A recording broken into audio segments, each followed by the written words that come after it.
हमारे किसान latest technology से जुड़कर काम करेंगे, कृषि उत्पाद में वैल्यू एडिशन करेंगे, लोगों की जीवन बेहतर बनाने के लिए देश में पर्याप्त संसाधन और आवश्यक व्यवस्थाएं मौजूद होगी। साथियों, मुझे खुशी है कि आज विकसित भारत अभियान की बागडोर भी भारत के युवाओं ने संभाली है। पिछले 1.5 साल में विकसित भारत के संकल्प से जुड़े सुझावों के लिए, और लोगों को ऐसा लगता होगा कि हम बात पता, ऐसा नहीं है, इस पर हम 1.5 साल से चुपचाप काम कर रहे हैं। सरकार की मशीनरी को लगाया है और आपको जानकर के खुशी होगी, अब तक 15 लाख लोगों से ज्यादा लोगों ने विकसित भारत कैसा हो, रोडमैप कैसा हो, इनिशिएटिव कैसे हो, नीतियां कैसी हो, इसमें विचार विमर्श हुआ है। लोगों ने अपने आइडियाज दिए हैं और आपको जानकर के और खुशी होगी, इन 15 लाख में से आधे से ज्यादा वो लोग हैं जिनकी उम्र 35 से कम है। पूरी युवा सोच के साथ हम आगे बढ़ रहे हैं। इन लाखों युवाओं ने विकसित भारत का रोडमैप सुझाया है। साथियों, युवा ऊर्जा से भरा हुआ भारत आज अपने लिए बड़े लक्ष्य तय कर रहा है, और जो लक्ष्य तय करता है अपनी आंखों के सामने उसे प्राप्त भी करता है। हम 2029 में, 2029 में भारत में यूथ ओलंपिक के लिए तैयारी कर रहे हैं। हम 2036 में भारत ओलंपिक खेलों की मेजबानी करे, इसके लिए काम कर रहे हैं। हम 2030 तक हमारी रेलवे को नेट जीरो टारगेट पर ला करके कार्बन मुक्त करने की दिशा में काम कर रहे हैं।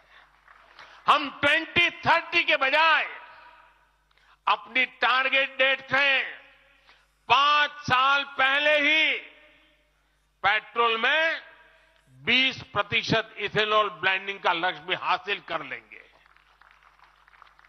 भारत 2070 तक नेट जीरो के लक्ष्य को हासिल करने के लिए भी नीतियां बना रहा है। इसका अर्थ है कि आने वाले समय में हमारे देश में अनगिनत ग्रीन जॉब्स बनेगी।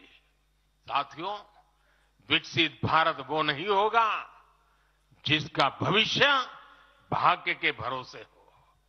इसलिए दूसरे देशों पर भारत की निर्भरता को हम तेजी से कम कर रहे हैं।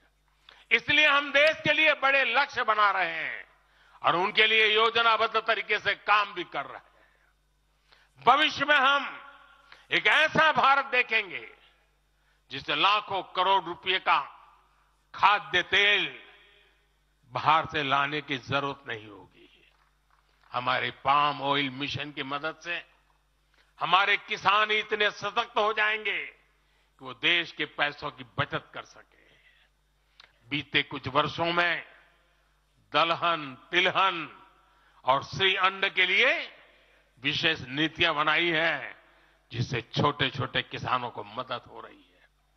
भविष्य में भी हमारे किसानों को इनसे और लाभ मिलेगा। किसानों के भविष्य को सुरक्षित करने के लिए हमने देश के कोने कोने में अमृत सरोवर अभियान भी शुरू किया। आजादी का अमृत महोत्सव, हम बहुत कुछ कर सकते थे।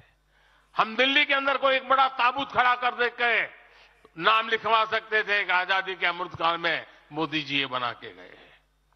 हमने आजादी के अमृत वर्ष को जन आंदोलन बनाया और काम क्या किया?